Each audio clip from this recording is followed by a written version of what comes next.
Current affairs मतलब MJT education. Hello दोस्तों, good morning. स्वागत है फिर से आप सभी का एमजेटी एजुकेशन में। साथियों, आज है संडे और संडे को हम लोग करते हैं रिवीजन। आज हम लोग वीडियो में 30 दिसंबर से 5 जनवरी तक के करंट अफेयर का वीकली रिवीजन करने वाले हैं। टॉप 30 क्वेश्चंस होंगे और इनके आंसर भी आपको दिए तो जाएंगे ही, मतलब मैं तो आपको एक्सप्लेन करूंगा ही, आपको भी आंसर देते जाना है साथ साथ में। और एंड में अपना स्कोर काउंट करके बताना है कि आपने कितना स्कोर किया। और वैसे तो हर क्वेश्चन का मैं डिटेल एक्सप्लेनेशन तो बताऊंगा ही। तो चलिए शुरुआत करते हैं सबसे दमदार कंटेंट क्वेश्चंस के साथ। इसकी क्विज और पीडीएफ आपको एमजेटी ऐप पर मिल जाएगी एज यूजुअल। पहला क्वेश्चन, किस देश ने 18वें सूर्य किरण सैन्य अभ्यास की मेजबानी करी? तो सूर्य किरण अभ्यास किसके किसके बीच होता है? भारत और नेपाल के बीच। ये आपको पता होना चाहिए। भारत और नेपाल हर साल सूर्य किरण अभ्यास करता है। तो इस बार ये नेपाल में आयोजित किया गया, ठीक है ना। मतलब कि ये दोनों ऑप्शन अगर ये पता होगा तो 50% तो आपको पता है इस क्वेश्चन का आंसर। 50-50 में रहेगा, या तो भारत में या तो नेपाल में। तो नेपाल इसका इस बार का करेक्ट आंसर रहेगा, ठीक है ना। तो ये ज्वाइंट मिलिट्री एक्सरसाइज था, नेपाल के सलझंडी में आयोजित किया गया। तो ये 31 दिसंबर शुरू हुआ है और अभी 13 जनवरी तक चलेगा, ठीक है ना। 18वां संस्करण है। अच्छा, इस अभ्यास में कौन जाता है भारत की तरफ से? तो आप बताओगे 11वीं गोरखा राइफल्स रेजिमेंट। क्यों? क्योंकि गोरखा लोग जो है वही यहाँ पर इस क्षेत्रों पर लड़ सकते हैं बेहतर तरीके से, इसीलिए उन्हीं की ट्रेनिंग होती है इसमें, है ना। वैसे भी गोरखा में मैक्सिमम नेपाल के ही रहते हैं। अगला, निम्न में से किस बैंक को Dada Saheb Phalke international film festival award के लिए स्पेशल पार्टनर घोषित किया गया? तो Dada Saheb Phalke international film festival award 2025 के लिए स्पेशल पार्टनर होगा पीएनबी, यानी पंजाब नेशनल बैंक। एक सरकारी बैंक है और ये 2025 को फरवरी में आयोजित होने वाले Dada Saheb Phalke international film festival में ये होगा स्पेशल पार्टनर, ठीक है ना। ये फिल्म समारोह है, ध्यान रखना। ये दादा साहब फाल्के अवार्ड नहीं है, Dada Saheb Phalke international film festival award है। तो इसमें कई प्रकार के कई टाइप के अवार्ड दिए जाते हैं, best film, best director, best actor, best actress वगैरह वगैरह, ठीक है। चलिए, पंजाब नेशनल बैंक की अगर बात करें तो अतुल कुमार गोयल इसके एमडी और सीईओ हैं और 1894 में स्थापित हुआ था, नई दिल्ली में हेडक्वार्टर है। ये भारत का पूर्णतया भारतीयों द्वारा स्थापित पहला बैंक है, ठीक है ना। अगला, विश्व मुक्केबाजी संघ ने एक नई एशियाई संस्था बनाई है। इसमें किस भारतीय को सदस्य के रूप में नामित किया है? तो विश्व मुक्केबाजी संघ ने, वर्ल्ड बॉक्सिंग ने अभी एशिया के लिए एक अपनी नई यूनिट बनाई हुई है और एशियन बॉक्सिंग, उसमें भारतीय सदस्य अजय सिंह को भारतीय सदस्य के रूप में शामिल किया है। मतलब इसमें सदस्य चुने गए हैं जो, उनमें अजय सिंह शामिल किए गए हैं। अजय सिंह हैं कौन? अजय सिंह दोस्तों ये बॉक्सिंग फेडरेशन ऑफ इंडिया के अध्यक्ष हैं, ठीक है ना। World boxing form a new Asian body, India takes centre stage with Ajay Singh named board member. इनके अलावा और भी 6 अधिकारी को रखा गया है, मतलब टोटल 7 भारतीयों को इसमें रखा गया है इस बॉडी में।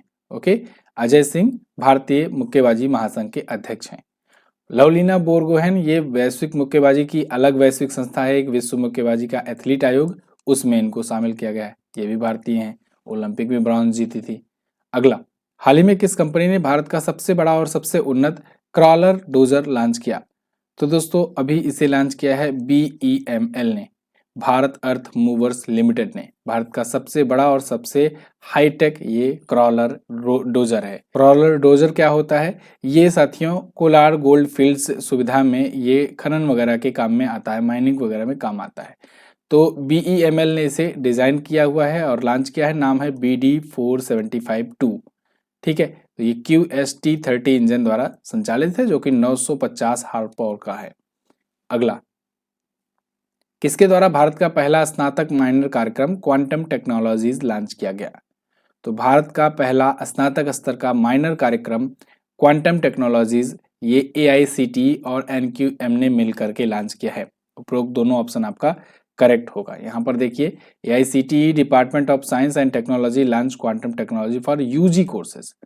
जो UG कोर्सेज होंगे उसके रूप में ये शामिल किया जाएगा, तीसरे सेमेस्टर में पढ़ाया जाएगा इंजीनियरिंग के छात्रों को, ठीक है ना। इसके अलावा ये IITs, IIITs, NITs इन सब में भी पढ़ाया जाएगा। क्या पढ़ाया जाएगा? क्वांटम टेक्नोलॉजी को, क्वांटम कम्युनिकेशन को, क्वांटम कम्युनिकेशन को, क्वांटम सेंसिंग को, क्वांटम मटेरियल्स वगैरह को, अच्छा, पुस्तक अपनी आ चुकी है साथियों, आप इसे ऑर्डर कर पाओगे। देखो, ऑर्डर करने के 3 तरीके हैं। एक तो आप अमेज़न से ऑर्डर कर सकते हो और इसमें आपको ₹219 पे करने पड़ेंगे। फ्लिपकार्ट से ऑर्डर कर सकते हो, इसमें आपको ₹229 पे करने पड़ेंगे, या फिर आप हमारे कुरियर सर्विस से एमजेटी कुरियर से ऑर्डर कर सकते हो व्हाट्सएप पर अपनी पूरी डिटेल्स भेज करके। तो इसमें आपको 199 पे करने पड़ेंगे। ये यहाँ पर ज़्यादा प्राइजेस इसलिए है क्योंकि इनके प्लेटफॉर्म के फीस वगैरह भी होते हैं इनके अमेजन फ्लिपकार्ट के, इसलिए यहाँ पर वो ज़्यादा है प्राइस। ठीक है, बाकी आप अगर व्हाट्सएप पर डिटेल भेज कर करोगे तो 199 में बुक आपको मिल जाएगी, आप तक पहुँच जाएगी। सबके अलग अलग अपने फ़ायदे हैं, सबके अलग अलग अपने वो हैं।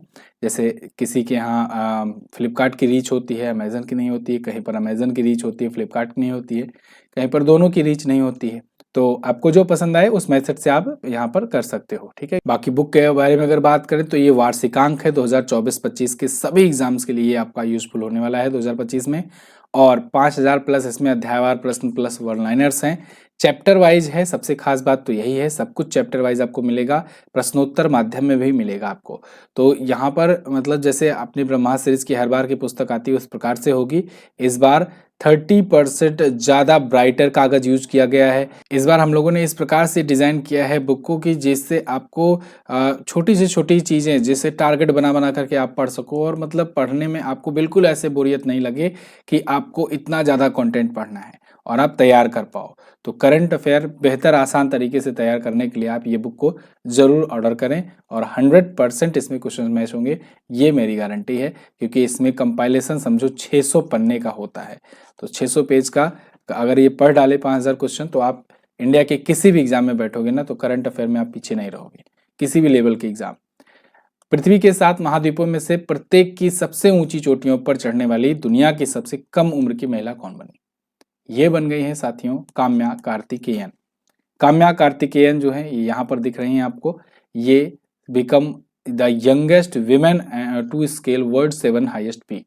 ठीक है, तो ये दुनिया की जो 7 महाद्वीप हैं, सातों महाद्वीप की जो सबसे बड़ी बड़ी चोटियां हैं उनको फतह कर ली हैं। ठीक है ना, जैसे अफ्रीका की सबसे ऊंची चोटी किलिमंजारो है, ऑस्ट्रेलिया की माउंट कोसिज़ुको है, उत्तरी अमेरिका माउंट डेनाली, अंटार्कटिका की माउंट विंसन और यूरोप की माउंट एल्ब्रस, दक्षिण अमेरिका की सबसे ऊंची चोटी एकांकागुआ, एशिया की सबसे ऊंची चोटी माउंट एवरेस्ट। तो ये बहुत इंपॉर्टेंट फैक्ट है, इसको भी नोट डाउन कर लो।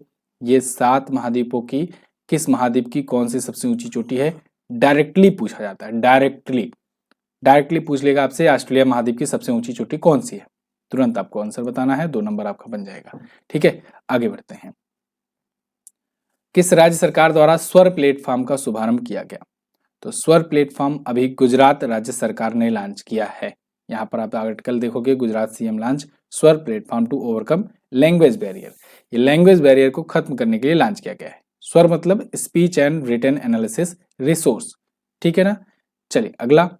कोनोरू हम्पी ने कौनसवीं बार महिला विश्व रैपिड और ब्लिट्ज चैंपियनशिप का खिताब जीता? तो कोनोरू हम्पी बहुत ही फेमस ये भारतीय चेस की खिलाड़ी हैं, महिला खिलाड़ी हैं। इन्होंने दूसरी बार महिला विश्व रैपिड और ब्लिट्ज चैंपियनशिप जीत लिया है। ये हैं कोनेरू हम्पी। ओके, तो इन्होंने पहली बार 2019 में जीता था, अब दूसरी बार ये जीती हुई हैं। इरीन सुकंदर को हरा करके इन्होंने जीता है, जो कि इंडोनेशिया की हैं। अच्छा, अभी विश्व शतरंज चैंपियन बने थे डी गुकेश, ये 18वें विश्व चैंपियन बने थे, इनका भी नाम याद रखना। अच्छा, इनको इस बार खेल रत्न भी दिया जाएगा, खेल रत्न। ठीक है ना, मेजर ध्यानचंद खेल रत्न पुरस्कार इस बार 4 लोगों को दिया जाएगा, जिनमें से एक ये भी हैं। अगला, केरल ने किसको हराकर अपना पहला सीनियर राष्ट्रीय पुरुष हैंडबॉल खिताब जीता? तो सीनियर राष्ट्रीय पुरुष हैंडबॉल खिताब ये केरल ने जीत लिया है, ये चंडीगढ़ को हराकर जीता है। केरल का ये पहला है, मतलब केरल पहली बार जीता हुआ है, इसका मेडन ये senior national men's handball title है। चंडीगढ़ को हराया है इसने। 53वां टोटल संस्करण था जिसमें पहली बार केरल ने अपना जीता। चंगनसेरी केरल में ही आयोजित हुआ था, हैंडबॉल खिताब है ये। अगला, एक भारत श्रेष्ठ भारत कार्यक्रम के तहत उत्तर प्रदेश और मणिपुर के बीच कितने वर्षों के लिए समझौता ज्ञापन पर हस्ताक्षर हुए? तो एक भारत श्रेष्ठ भारत कार्यक्रम के तहत और उत्तर प्रदेश और मणिपुर आपस में 3 सालों के लिए ये समझौता किए हुए हैं। किस लिए? जिससे उत्तर प्रदेश और मणिपुर के लोगों के बीच कांटेक्ट बढ़ाया जा सके, संपर्क बढ़ाया जा सके। उनकी कल्चर, परंपरा, संगीत, पर्यटन, भोजन, खेल, इन सब को सीखा जा सके, एक दूसरे से साझा किया जा सके, जिससे कल्चरल एक कनेक्टिविटी बढ़े। तो अगर ये सक्सेसफुल होता है तो आगे 3 वर्षों के लिए और बढ़ाया जा सकता है। अगला, 2025 फरवरी में पहले वेब शिखर सम्मेलन की मेजबानी कौन करेगा? तो पहली बार वेब शिखर सम्मेलन भारत मेजबानी करने जा रहा है। ये क्वेश्चन मैं पहले भी 1-2 महीने पहले बताया था, अभी फिर से रिवाइंड करा रहा हूं कि अगले महीने होने वाला है वेब शिखर सम्मेलन और भारत पहली बार मेजबानी करने जा रहा है।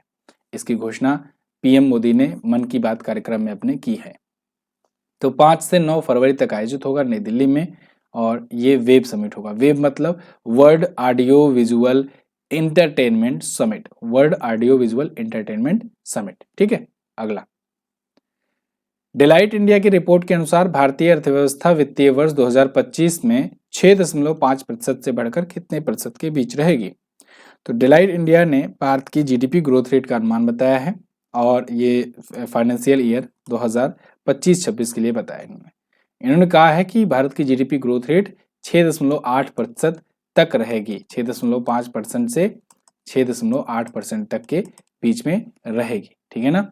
साथ ही साथ इन्होंने अगले वाले फाइनेंशियल ईयर के लिए भी यानी फाइनेंशियल ईयर 2026 के लिए भी अनुमान बताया कि ये 6.7 से 7.3% रहेगी।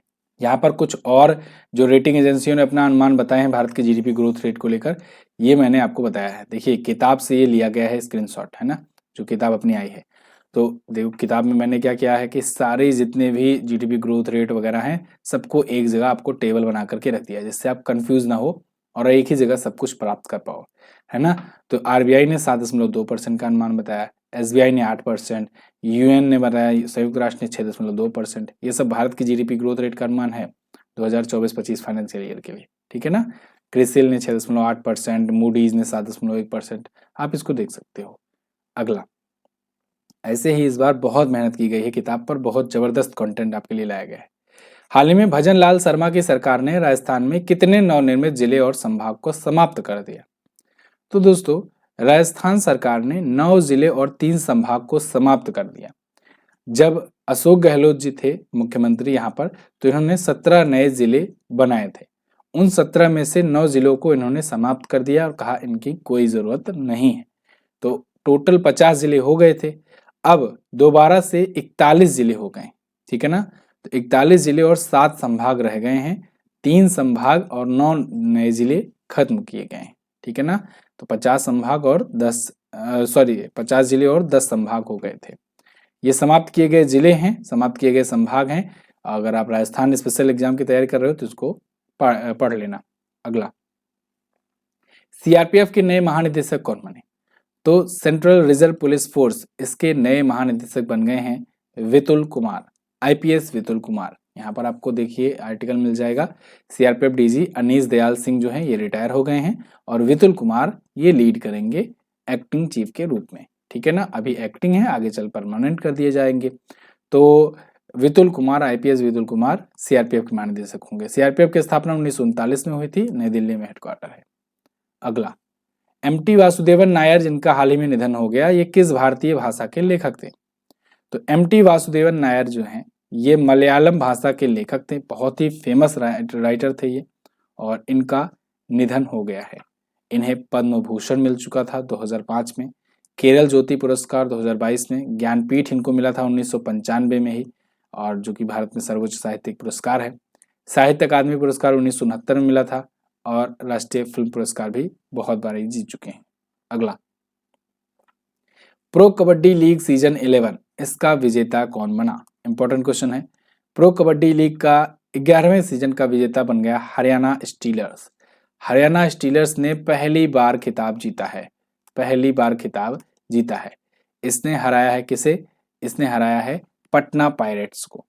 पटना पायरेट्स को 32-23 से हरा करके इसने जीत लिया है खिताब। शिव छत्रपति स्पोर्ट कॉम्प्लेक्स में ये पुणे में आयोजित किया गया था फाइनल। विजेता को 3 करोड़ मिले और उप विजेता को 1.8 करोड़ मिले। अगला, हाल ही में किस देश के प्राचीन प्रेम गीत सेव डालिंका को यूनेस्को की अमूर्त सांस्कृतिक विरासत की राष्ट्रीय सूची में शामिल किया गया? तो सेव डालिंका जो है ये बोस्निया और हर्जेगोविना की एक प्रेम गीत है, प्राचीन गीत है, बहुत ही पुराने गीत है, उसको दोबारा से गाया गया है। नए नए जो गायक होते हैं अब के टाइम के, उन्होंने गाया है उस पुराने संगीत को। ये 16वीं सदी का संगीत है, गीत है, ठीक है। तो उदासी भरा प्रेम गीत है, इसको गाया गया है दोबारा से। तो इसी को यूनेस्को ने अमूर्त सांस्कृतिक विरासत की राष्ट्रीय सूची में रखा है, सेव डार्लिंग का। अगला, किस देश ने दुनिया की सबसे तेज ट्रेन CR450 का प्रोटोटाइप लॉन्च किया? तो दुनिया की फास्टेस्ट ट्रेन लॉन्च किया है चाइना ने। CR450 इसका नाम इसीलिए रखा गया है क्योंकि इसकी स्पीड है 450 किलोमीटर पर आवर। इससे पहले CR400 ये लॉन्च किया था जो 350 किलोमीटर पर आवर की स्पीड रहती थी, और ये 450 किलोमीटर प्रति घंटा की स्पीड है इसकी। अगला, हाल ही में किस कंपनी ने लगातार दूसरे वर्ष ग्रेट प्लेस टू वर्क का सर्टिफिकेशन प्राप्त किया? यानी कि सर्वश्रेष्ठ कार्यक्षेत्र स्थल का सर्टिफिकेट मिला है लगातार दूसरे बार। किसे मिला है? सेल को। सेल यानी कि steel authority of India limited, ये एक महारत्न कंपनी है, भारत सरकार के स्वामित्व वाली एक महारत्न कंपनी है, और इसने ये ग्रेट टू वर्क एक बार फिर से प्राप्त किया है सर्टिफिकेशन जनवरी 2025 से जनवरी 2026 की अवधि के लिए। ओके, और इसकी स्थापना 1954 में हुई थी। हेडक्वार्टर नई दिल्ली में है, महानिदेशक हैं अमरेंदु प्रकाश। अगला, हाल ही में वित्त मंत्रालय ने कितने देशों की डिजिटल प्लेटों पर एंटी डंपिंग ड्यूटी लगाई है? तो साथियों, वित्त मंत्रालय ने अभी 5 देशों की डिजिटल प्लेटों पर एंटी डंपिंग ड्यूटी लगाई हुई है। ये क्यों लगाई गई है? जिससे कंपटीशन मेंटेन किया जा सके। तो चीन, दक्षिण कोरिया, जापान, ताइवान और वियतनाम है जिनकी डिजिटल प्लेटों पर एंटी डंपिंग ड्यूटी लगाई गई है। डिजिटल डेली करंट अफेयर में मैंने आपको इसको डिटेल में समझाया हुआ था। एंटी डंपिंग ड्यूटी 5-5 साल के लिए लगाया जाता है। तो 5 साल की अवधि के लिए पहले लगाया गया था, तो 2025 29 जनवरी तक समाप्त होगा। तो इसी की अब बढ़ा दिया गया है, अब आगे और 5 साल के लिए, ठीक है ना। चलिए अगला, ये डिजिटल प्लेट कौन सा है? Digital offset printing plate. तो ये प्रिंटिंग उद्योग में काम आता है। अगला, किस राज्य में समुद्र पर भारत के सबसे लंबे कांच के ब्रिज का उद्घाटन किया गया? तो इसका उद्घाटन किया गया साथियों तमिलनाडु में। तमिलनाडु के कन्याकुमारी में इंडिया का लार्जेस्ट कांच का ब्रिज है, ग्लास ब्रिज है, ठीक है ना। कहाँ से कनेक्ट करेगा? तो कन्याकुमारी के से लेकर ये विवेकानंद रॉक मेमोरियल को कनेक्ट करेगा। स्वामी विवेकानंद रॉक मेमोरियल आपको याद होगा, जब चुनाव के बाद पीएम मोदी वहां पर गए हुए थे, काफी ज्यादा यह चर्चे में आया हुआ था, है ना। तो स्वामी विवेकानंद रॉक मेमोरियल वो जगह है जहाँ पर थोड़ी मतलब भारत के मेन भूमि से अलग होकर के कट करके थोड़ा सा भारत के ही समुद्री क्षेत्र में ये स्थित है, और यहाँ पर स्वामी विवेकानंद जी जा करके मेडिटेशन वगैरह किया करते थे, ठीक है ना। तो यहाँ पर ये कन्याकुमारी के नीचे है। ये पूछा जा सकता है आपसे, विवेकानंद रॉक मेमोरियल कहाँ पड़ता है? कन्याकुमारी में पड़ता है। इंपॉर्टेंट क्वेश्चन है, पूछा जाएगा आपसे, ठीक है। तो 37 करोड़ की लागत से यहाँ पर भारत का सबसे लंबा कांच का ब्रिज बनाया गया। दुनिया का कहाँ पर है? दुनिया का सबसे लंबा है झांगजियाजी ब्रिज, चाइना में। अगला, 2025-24 में आयोजित संतोष ट्रॉफी का 78वां संस्करण किसने जीता? तो संतोष ट्रॉफी इसको जीत लिया है इस बार भी पश्चिम बंगाल ने।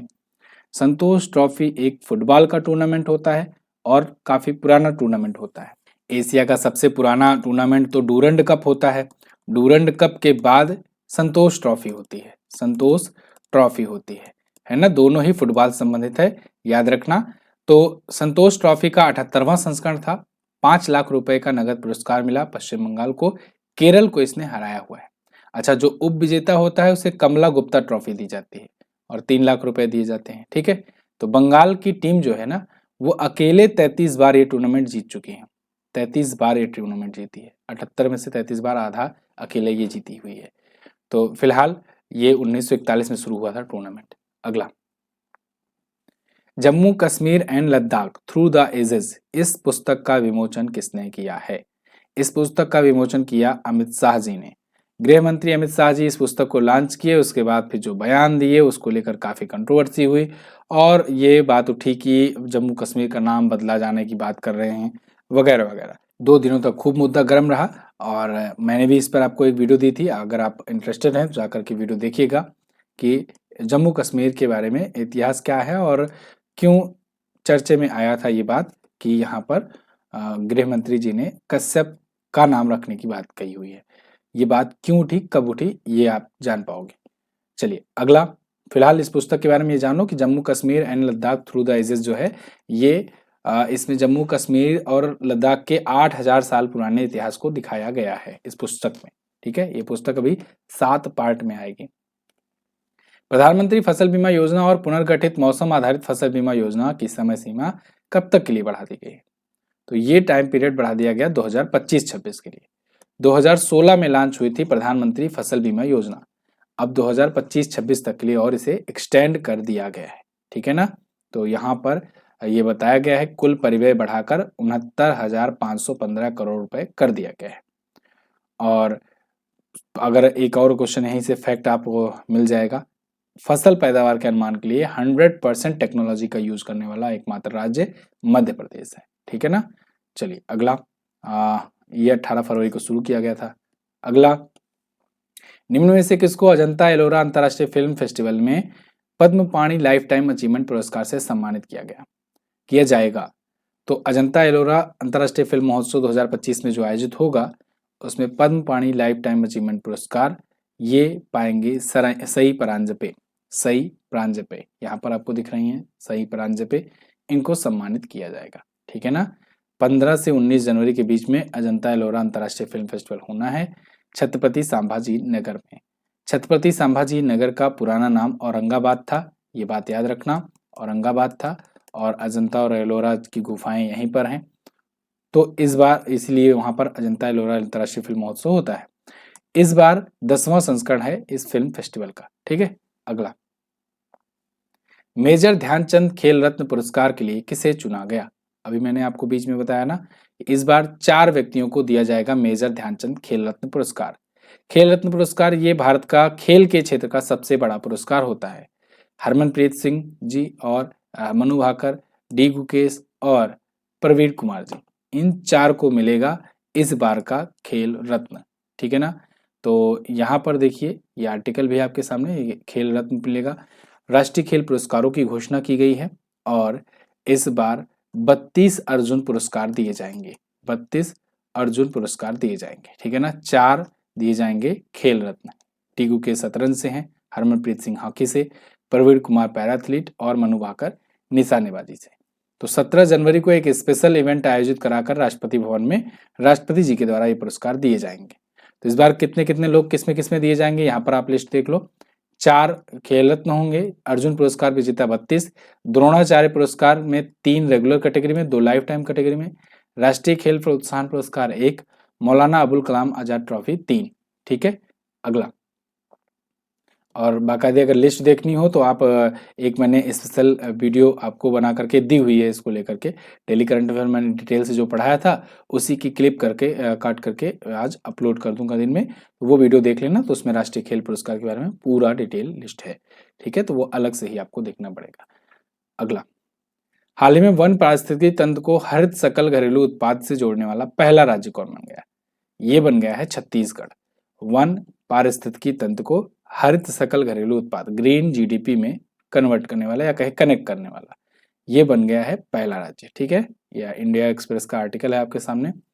तो इसमें वनों के महत्वपूर्ण पर्यावरणीय योगदान जैसे कि फ्रेश एयर, इसके अलावा वाटर कंजर्वेशन, बायोडाइवर्सिटी, राज्य की इकोनॉमिक डेवलपमेंट, इनके सीधे कनेक्टिविटी हो पाएंगी। अगला, हाल ही में कैबिनेट ने किसानों के जीवन और आजीविका को बेहतर बनाने के लिए कितनी प्रमुख योजनाओं को मंजूरी दी?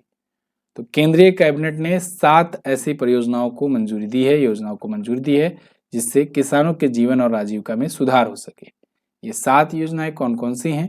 डिजिटल एग्रीकल्चर मिशन, खाद्य और पोषण सुरक्षा के लिए फसल विज्ञान, कृषि शिक्षा प्रबंधन और सामाजिक विज्ञान को मजबूत करना, पशुधन स्वास्थ्य और उत्पादन को सुदृढ़ बनाना, उद्यानिकी और को स्थायी बनाना, कृषि विज्ञान केंद्र को सुदृढ़ करना और प्राकृतिक संसाधन का प्रबंधन करना। टोटल 14,235 करोड़ ये 7 योजनाओं के लिए आवंटन किया जाएगा। अगला, जनवरी 2025 में किस राज्य सरकार ने विद्यार्थियों के बीच 15 दिवसीय पठन अभियान शुरू किया? तो महाराष्ट्र सरकार ने अपने राज्य के विद्यार्थियों के बीच 15 दिनों का पठन अभियान शुरू किया है। पठन अभियान में क्या होगा कि मोबाइल, टैबलेट, ऑनलाइन, पीसी, इन सब को हटा करके बच्चों को ये कहा जाएगा कि किताबें पढ़ो, है ना। तो रीडिंग का कैंपेन ये किया गया है बच्चों के बीच 1 से 15 जनवरी तक, चाहे गवर्नमेंट कॉलेज हो, चाहे प्राइवेट कॉलेज हो या यूनिवर्सिटी हो, सब जगह ये चीज लागू किया जाएगा महाराष्ट्र सरकार के द्वारा। अगला, वैश्विक व्यापार में कितने प्रतिशत हिस्सेदारी के साथ भारत वैश्विक स्तर पर वस्त्र और परिधान का छठा सबसे बड़ा निर्यातक बन गया है।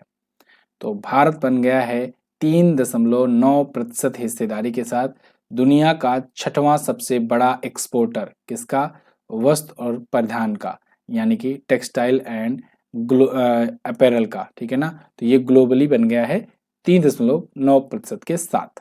यहाँ पर देखिए भारत की हिस्सेदारी। करदहा वैश्विक निर्यातों में 19% और 6% की हालांकि कमी देखने को मिली है। भारत में कुल कपड़ा निर्यात का 47% अमेरिका में और यूरोपीय संघ को जाता है और 8.2% हिस्सा भारत का कुल निर्यात का टेक्सटाइल से आता है। तो ये थे साथियों टॉप 30 करंट अफेयर के क्वेश्चंस। आई होप आपको ये इंपॉर्टेंट लगा होगा, इंटरेस्टिंग लगा होगा।